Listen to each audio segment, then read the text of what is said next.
अगर आप चाहते हो कि पेपर के दिन जब मैं 3 घंटे के लिए वहां बैठूं और मुझे चीजें याद रहें, तो वो आपने रिवीजन करी हुई आपको हर एक वर्ड याद रहेगा।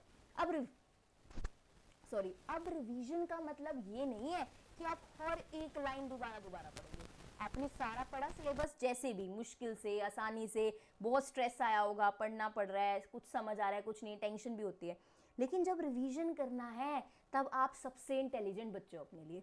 आपसे इंटेलिजेंट आपके लिए कोई नहीं है। आपने चाहे 7 चैप्टर तैयार किए हैं चाहे 10 चैप्टर तैयार किए हैं, आपने कहना है ये 7 चैप्टर ही है सिलेबस में, ये कॉन्फिडेंस में ले लो। क्योंकि अब देखो, कॉन्फिडेंस लो करके कुछ फायदा नहीं है, अब मोटिवेशन लो करके कुछ फायदा नहीं है। डर तब लगना चाहिए था जब स्टार्टिंग थी सेमेस्टर की, बट अब हमें डराना नहीं है अपने आप को। उस टाइम कूल बने थे, अब उससे भी ज्यादा कूल बनना है।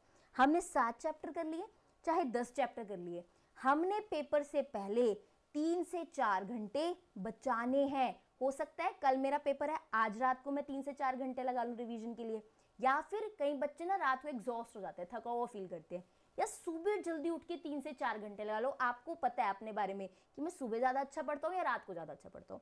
आपने एग्जाम से पहले ये 3 से 4 घंटे जरूर देने हैं, ये लाइफ चेंजिंग हो सकते हैं। इन 3 से 4 घंटे में क्या करना है, ये नहीं कि पहली बार कॉन्फिडेंस कि जो चैप्टर, जितने चैप्टर मैंने किए इतने सिलेबस में थे, मैं कुछ छोड़ के नहीं जा रहा। अगर आपने ये रिवीजन अच्छे से कर ली, एटलीस्ट आपकी रीअपियर तो नहीं आएगी। पक्की बात है, रीअपियर नहीं आएगी अगर आपने रिवीजन अच्छे से कर ली। देखो, नंबर तो आपकी मेहनत पे डिपेंड करते हैं, आपने कितना पढ़ा, कैसे पढ़ा, बट अगर आपने ये ट्रिक फॉलो कर ली 3 पार्ट्स में डिवाइड करने वाली, पहले अच्छे से वाले चैप्टर जो आपने पहले किए हुए हैं वो तैयार करो, फिर सिलेक्ट करके 2 से 3 चैप्टर नए तैयार करो, फिर रिवीजन वाला ब्लॉक करो, आपकी रीअपियर नहीं आ सकती। मार्क्स आपकी मेहनत वाले, लेकिन रीअपियर से बच जाओगे।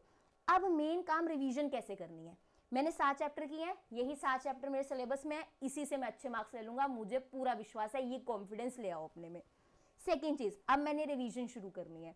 जब मैं प्रीवियस ईयर क्वेश्चंस कर रही थी ना, देख रही थी, जब मैं अपनी तैयारी कर रही थी, आपने देखा ये प्रीवियस ईयर क्वेश्चंस आ रखे हैं, हो सके तो उसी टाइम अपनी बुक में मार्क कर लो, स्टार लगा लो, ये प्रीवियस ईयर क्वेश्चन है, ये इंपॉर्टेंट है, मार्क कर लो। जो आपके असाइनमेंट वाले क्वेश्चंस होते हैं वो भी इंपॉर्टेंट होते हैं, वो भी प्रीवियस ईयर क्वेश्चन से ही आपकी टीचर आपको बना के देती है। उस टाइम वो असाइनमेंट वाले क्वेश्चन को भी स्टार मार्क कर लो कि ये इंपॉर्टेंट है, ये मुझे करने हैं। अगर आपने ये सब कर लिया, अब आप जब खोलोगे रिवीजन के टाइम, तब आपने चैप्टर नंबर 1 उठाया, पहले वो क्वेश्चंस पढ़ने हैं जो प्रीवियस ईयर क्वेश्चंस हैं, जो पेपर में बार बार आ रखे हैं। अगर आपको प्रीवियस ईयर क्वेश्चंस का अंदाजा नहीं है, डोंट वरी, फिर भी आपको पता होता है ये वाला टॉपिक ना बार बार पूछा जाता है, नहीं प्रीवियस ईयर क्वेश्चंस आपके पास, डोंट वरी, कोई बड़ी चीज नहीं है, लेकिन आपको कहीं ना कहीं आइडिया होता है ये क्वेश्चन ना मैम बार बार बोल रहे थे इंपॉर्टेंट है, मेरा फ्रेंड बोल रहा था इंपॉर्टेंट है। वो क्वेश्चन पहले रिवाइज करो। क्या रिवाइज करना है, जैसे लिमिटेशंस है, फंक्शंस है, उनके 5-5 पॉइंट की हेडिंग्स होंगी, वो हेडिंग्स आपको ऐसे करके हाथ रख के रिवाइज करनी है, मुझे ये लर्न है। अंदर की एक्सप्लेनेशन पेपर में लिखना, कटिंग मत करना पेपर में, एक्सप्लेनेशन जैसी भी डाल रहे हो कटिंग पेपर में करोगे, टीचर आके वो एक्सप्लेनेशन पढ़ेगा। कैसी भी डाल रहे हो का मतलब ये नहीं है कि अब आप वहां सॉन्ग्स डालोगे, एक्सप्लेनेशन अपनी लैंग्वेज में, अच्छी लैंग्वेज में डालना, हेडिंग्स बुक्स वाली डालो, आपके मार्क्स आएंगे।